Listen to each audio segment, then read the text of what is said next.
第二次打印战争的系列模拟推演。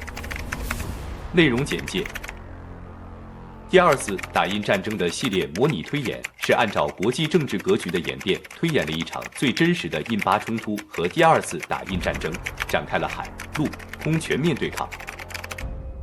全系列涵盖了300种军事武器装备，对 Z、美、印、巴局势进行了模拟推演，对各大国军事武器装备进行了非常详尽的解读，对若干争议话题也有深度的分析。第6集，走运的飞行员。附近的几个 Z 国军人的表情似乎有一些吃惊，上校想，他们大概没有看到过胡子花白的老家伙还在开飞机。是的 ，Z 国军人都不留胡子。你们好，上校跳下金属梯子，打了个招呼。他脱下插着氧气管的战斗抗核背心的时候，附近的人都看到了他的上校军衔。与他的年龄相比，这个军衔似乎显得不那么耀眼。上校和周围围观的几个人握了握手。他注意到这群人中间军衔最高的是一名 Z 国陆军中校。这里离实际控制线很近，想必这些人访问的目的就是调查印度陆军。现在这名 Z 国陆军中校似乎有话要说。上校先生，我们听说了今天的战斗，印度空军出动了苏30型飞机。Z 国中校用英语提问，问题显得非常的直接。他们每天都出动苏30，这没什么新鲜的，只是今天玩了个花招。呵呵，最坏的情况不是这个。马查河谷东南面的印度第16集团军随时都会冲过来，他们的工兵正在修筑公路和桥梁，还有大量的浅纵深据点，我还从没见过他们这么有效率。我的朋友，我不能说的太多，我只能向上级报告。上校故意提到了印度的地面部队，果然起了作用。Z 国中校立即回头与其他人低声说了几句。你好，我是 Z 国陆军的参谋人员，我叫张少熙。中校郑重地介绍了他自己。我们是第16中队中队长卡奇姆·哈马德。双方再一次握了握手，然后并肩走过飞机的时候，哈马德上校拍了拍这架雷电战斗机，蒙皮还在发热。很好的飞机，但是空军参谋部想把它当成一种攻击机，这是一个错误。你是说这种小飞机更适合空战？张少熙问道。没错，当然这需要更多的资金，比如光电雷达，在山区作战很管用。还有加油设备，参谋部的人花太多的钱在猎鹰中队的 F-16上了，这样就会让美国人知道我们的一举一动。上校说道。他看上去有点随和过了头，在外国人面前批评了本国的参谋部，又好像是故意在张少熙面前说这些显摆。上校，对地的攻击方面怎么样？说实话，不太好。目前只能使用500磅的普通航空炸弹，没有激光瞄准吊舱，无法袭击太小的或者移动的目标，载弹量也太小，出动效率肯定不如幻影5。确实太小了。张少熙点头称是。他其实不懂空军飞机，只是觉得这架飞机比起国内常见的歼6或者强5飞机也大不了多少。你们还有更理想的多用途战斗机，比如载弹量更大的歼10战斗机。你去过 Z 国？每年都会去，成都、珠海还有沈阳。上校笑着说道。哦，是这样。张少熙看到一些巴基斯坦的地勤人员正准备拆除机翼尖上的导弹，这是怎么回事？法国设备的一部分一直很管用，但是今天这些魔术导弹出了问题，可能是导引头冷却部分出了问题，无法锁定目标。那名印度飞行员走了好运。这些导弹是几年前从利比亚与幻影5一起购入的，卡扎菲涂掉了原始的出厂批号，我们只能相信他们说的保存年限。我也去过利比亚，他们的武器保养很成问题。对了，导弹引信已经解除了，我们还是离远一点比较好。上校，你刚才说印军正在边界上准备进攻。张少熙一边快步跟上哈马德上校，一边把话题绕回了印度陆军的部分。我想你们用卫星可以看得更清楚，印度人正在抢修山谷里的道路。一般情况下，他们可没有这么勤快，尤其是在4月份。你们不觉得奇怪吗？当然有一些奇怪，我只是听说联合国的特使后天就会来了，可能会达成你们两国新的和解。张绍熙故意牵扯到了联合国，这样显得自己对战局并不那么的热衷。其实他一点都不相信联合国的特使能镇得住印度人民党的这位新总理。我的朋友，如果特使总是有用的话，还要你我干什么呢？上校调侃道。对了，我的朋友，你认识王哲中少校吗？哈马德上校紧接着问道。王哲中？谁？张绍熙环顾周围几个同伴，都在摇头，显然他们都没听过这个名字。就是正在我们33联队基地访问的 C 国空军少校，还带来了2架歼10型飞机进行测试飞行。我只是想，你们在 C 国可能会认识。上校说道。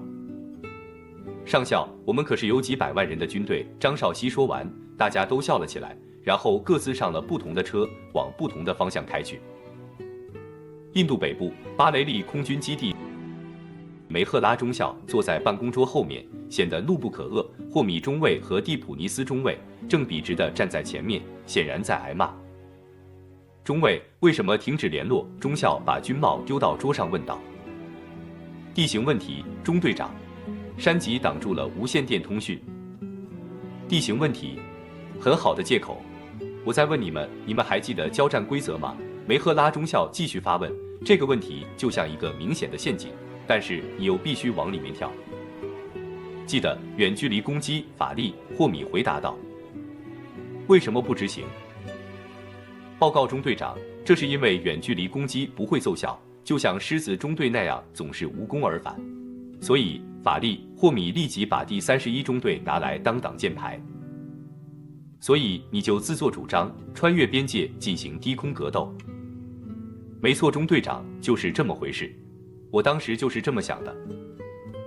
你差点让30亿卢比的飞机被高射炮打下来，这还没算你们2个人的小命。中队长说完，拿起手巾擦了擦脑门上的汗。如果真的损失了一架苏30，他也很难担待得起。一想到这些，他就紧张。当时确实没想到，但是现在我知道了。法力。霍米回答道。一旁的蒂普尼斯一声没吭。好了，说说敌人。非常狡猾，发现他们的时候，他们正在利用地形超低空飞行。打掉的第1架是幻影3。不，我认为是幻影5，因为看上去更大些。霍米中尉否认道。逃走那一架呢？我确认是一种新式的战机，很像他们从 C 国弄到的雷电型战斗机。这倒是很值得研究的情报。你确认没有击中？报告中队长，我不能确认。雷达失去目标时，2枚R-27中距空空导弹仍然在追击中，但是我没有看见它被击落。法力。霍米在表达时故意耍了个花招，这样听上去就好像自己击落了一架半敌机，他不想一边倒的挨骂。我想这件事必须要严厉的处罚，不过得等到连队长从班加罗尔参加完光辉战斗机的成军仪式回来后。军队首要的是严格的纪律，而不是战绩，在我们第13联队尤其如此。中校低着头说话的时候，法力。霍米偷偷撇了撇嘴，显得对这些说法有一些不屑。办公桌上的电话响了起来，中校接起了电话。中队长，外线。是谁？是国防部的主管，叫贾伊特里。